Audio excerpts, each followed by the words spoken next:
Welcome to Explain, a series of health education programs published by the Patient Education Institute, the leading provider of interactive health education. This video includes general medical information and does not replace the medical advice of your doctor or healthcare provider. If you have questions pertaining to your medical condition, ask your doctor or healthcare provider. Umbilical hernia repair introduction. Hernias are common conditions that affect men and women of all ages. Your doctor may have recommended a hernia operation. The decision whether or not to have the surgery is also yours. This patient education module will help you understand better the benefits and risks of this surgery. Anatomy. The stomach and intestines help digest and absorb the food we eat. The stomach and intestines are inside the abdomen. They are covered and protected by 3 layers. The first layer is a thin membrane called the peritoneum. The second layer is a wall made of many muscles and fibrous tissue. The third and last layer is the skin.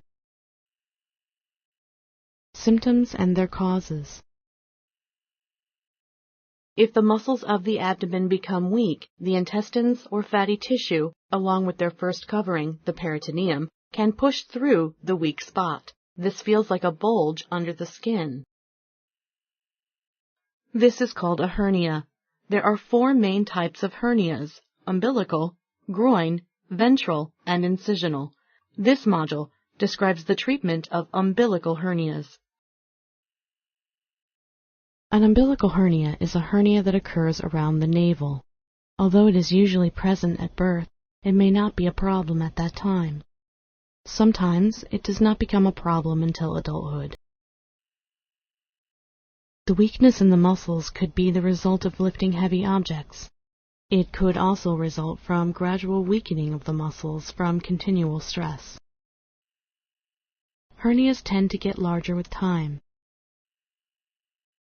Hernias can be dangerous because some of the structures inside the abdomen, such as the intestines, can get stuck or twisted inside the hernia and cut off their own blood supply.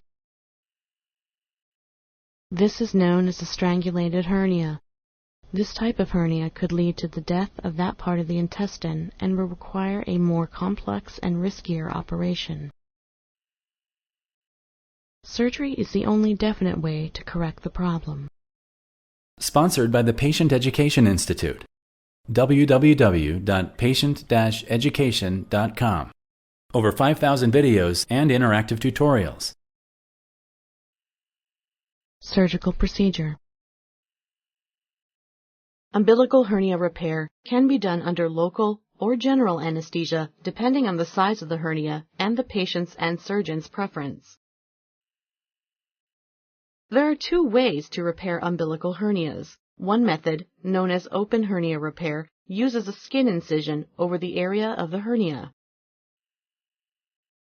A hernia could alternatively be repaired with scopes and smaller incisions.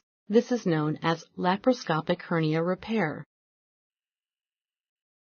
The benefits of the laparoscopic operation are a faster recovery period and shorter hospital stay. Not everybody is a candidate for laparoscopic hernia repair. For example, patients with previous abdominal operations or abdominal adhesions are occasionally not candidates for this procedure.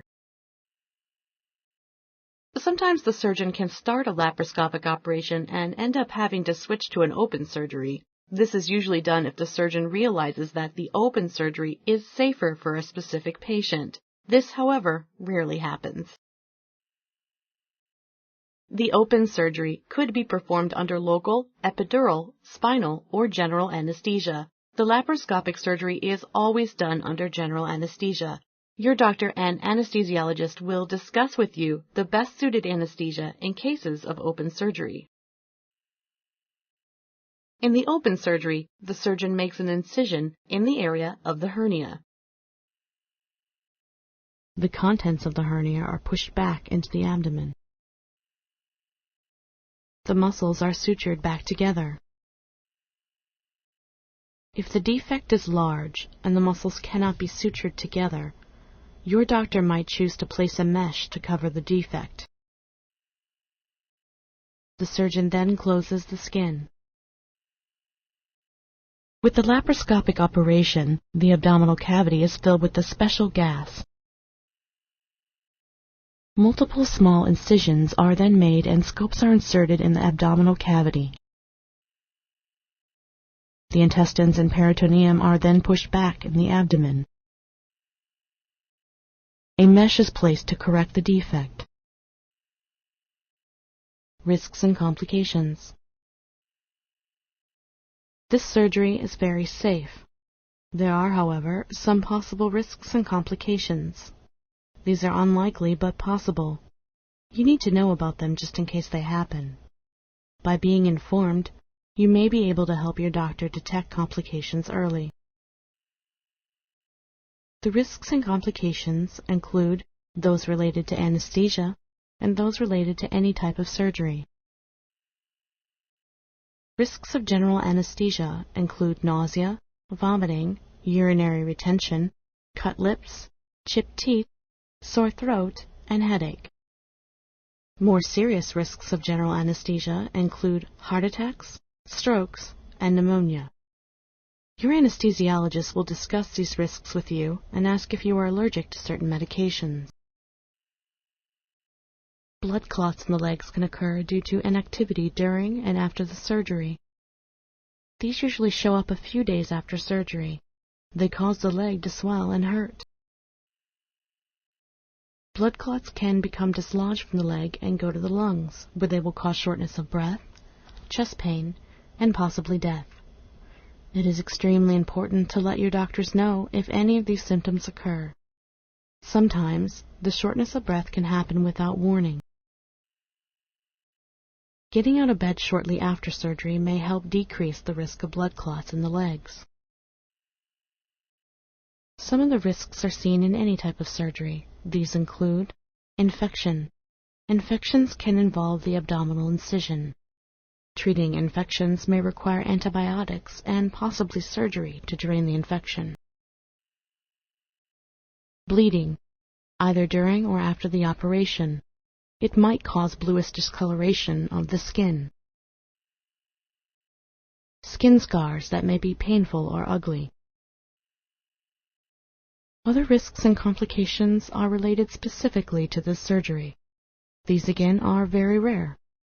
However, it is important to know about them. Structures in the abdomen could be damaged. The intestines could be perforated.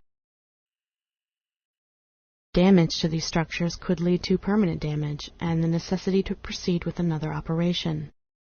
These again are very rare. In extremely rare cases, death may result from these complications. The hernia could happen again or recur. If you had a mesh put in during surgery and develop an infection, you might need to have the mesh removed to help clear the infection. After the surgery. After the operation is done, the patient is transferred to the recovery room and then home or to a regular room. Most patients go home the same day of the surgery.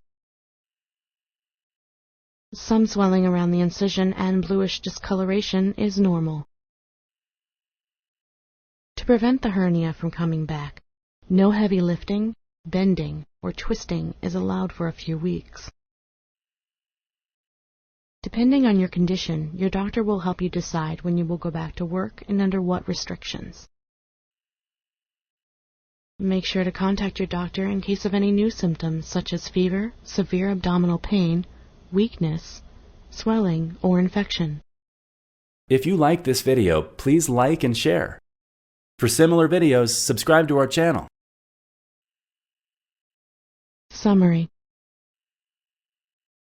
Hernias are a common condition that affect people of all ages. If left untreated, they can cause severe pain and serious complications. Surgery is usually recommended to treat hernias. Hernia surgery is very safe and effective. Risks and complications are very rare. Knowing about them will help you detect and treat them early. Thank you for using Explain.